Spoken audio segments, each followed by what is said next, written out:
परीक्षा। नादिर शाह की सेना ने दिल्ली में कत्लेआम कर रखा है। गलियों में खून की नदियां बह रही हैं। चारों ओर हाहाकार मचा हुआ है। बाजार बंद हैं। दिल्ली के लोग घरों के द्वार बंद किए जान की खैर मना रहे हैं। किसी की जान सलामत नहीं है। कहीं घरों में आग लगी हुई है, कहीं बाजार लूट रहा है। कोई किसी की फरियाद नहीं सुनता। रईसों की बेगमें महलों से निकाली जा रही हैं और उनकी बेहुरती की जा रही है।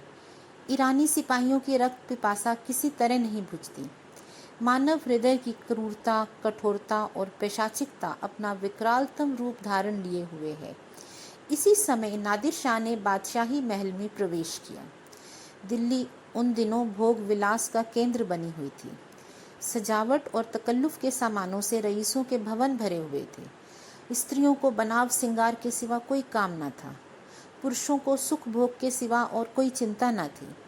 राजनीति का स्थान शेरो शायरी ने ले लिया था। समस्त प्रांतों से धन खींच खींच कर दिल्ली आता था और पानी की भांति बहाया जाता था। वेश्याओं की चांदी थी।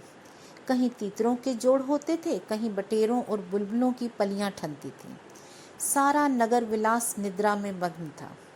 नादिर शाह शाही महल में पहुंचा तो वहां का सामान देखकर उसकी आंखें खुल गईं। उसका जन्म दरिद्र घर में हुआ था। उसका समस्त जीवन रणभूमि में ही कटा था। भोग विलास का उसे चस्का ना लगा था। कहाँ रण क्षेत्र के कष्ट और कहाँ ये सुख साम्राज्य। जिधर आंख उठती थी उधर से हटने का नाम न लेती थी। संध्या हो गई थी।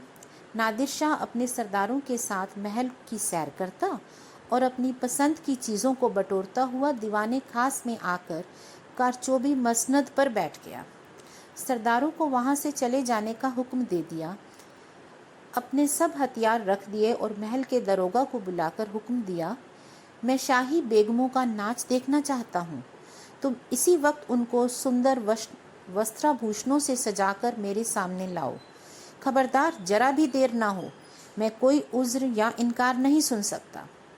दारोगा ने यह नादिर शाही हुक्म सुना तो उसके होश उड़ गए। वह महिलाएं जिन पर सूर्य की दृष्टि भी नहीं पड़ी, कैसे इस मजलिस में आएंगी? नाचने का तो कहना ही क्या। शाही बेगमों का इतना अपमान कभी ना हुआ था। हाँ, नर पिशाच, दिल्ली को खून से रंग कर भी तेरा चित्त शांत ना हुआ। मगर नादिर शाह के सम्मुख एक शब्द भी जबान से निकालना अग्नि के मुख में कूदना था। सिर झुकाकर आदाग लाया और आकर रनिवास में सब बेगमों को नादिर शाही हुक्म सुना दिया। उसके साथ यह इत्तला भी दे दी कि जरा भी तामुल ना हो, नादिर शाह कोई उज्र या हिला ना सुनेगा।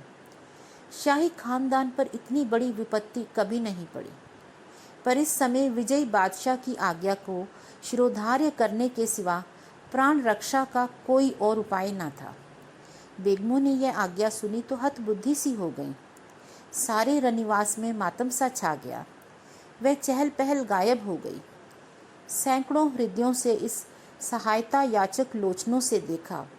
किसी ने खुदा और रसूल का सिमरन किया, पर ऐसी एक महिला भी ना थी जिसकी निगाह कटार या तलवार की तरफ गई हो।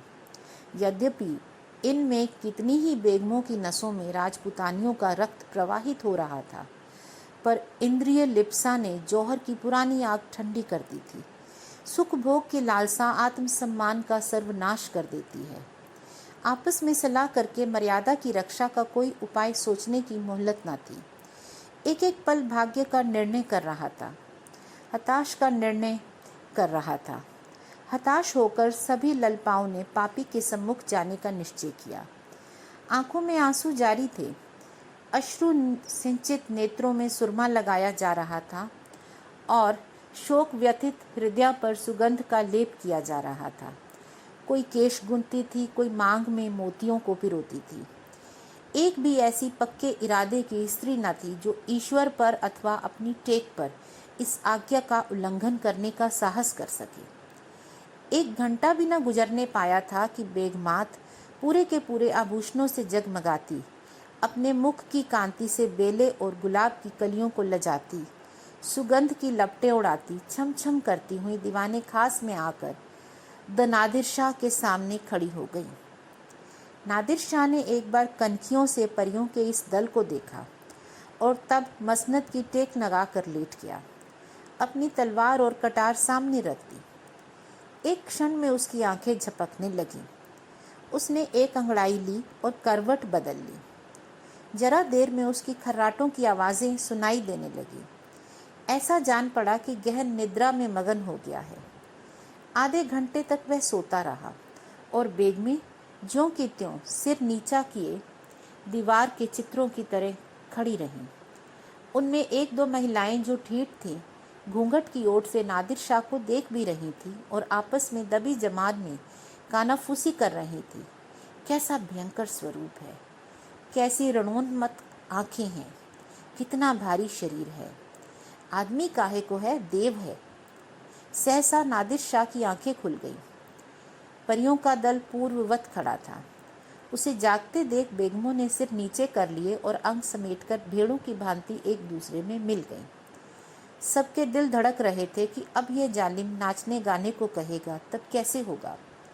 खुदा इस जालिम को समझे, मगर नाचा तो ना जाएगा, चाहे जान ही क्यों ना जाए। इससे ज़्यादा जिल्लत अब न सही जाएगी। सहसा नादिर शाह कठोर शब्दों में बोला, एक खुदा की बंदियों, मैंने तुम्हारा इम्तिहान लेने के लिए बुलाया था और अफसोस के साथ कहना पड़ता है कि तुम्हारी निस्बत मेरा जो गुमान था वह हर्फ दर हर्फ सच निकला। जब किसी कौम की औरतों में गैरत नहीं रहती तो वह कौम मुर्दा हो जाती है। देखना चाहता था तुम लोगों में अभी कुछ गैरत बाकी है या नहीं, इसलिए मैंने तुम्हें यहाँ बुलाया था। मैं तुम्हारी बेहुरमली नहीं करना चाहता था। मैं इतना ऐश का बंदा नहीं हूँ, वरना आज भेड़ों के गले चाहता होता। ना इतना हवस परस्त हूँ, वरना आज फारस में सरोद और सितार की ताने सुनता होता, जिसका मज़ा मैं हिंदुस्तानी गाने से कहीं ज़्यादा उठा सकता हूँ।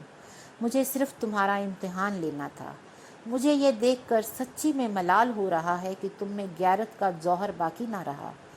क्या ये मुमकिन ना था कि तुम मेरे हुक्म को पैरों तले कुचल देती?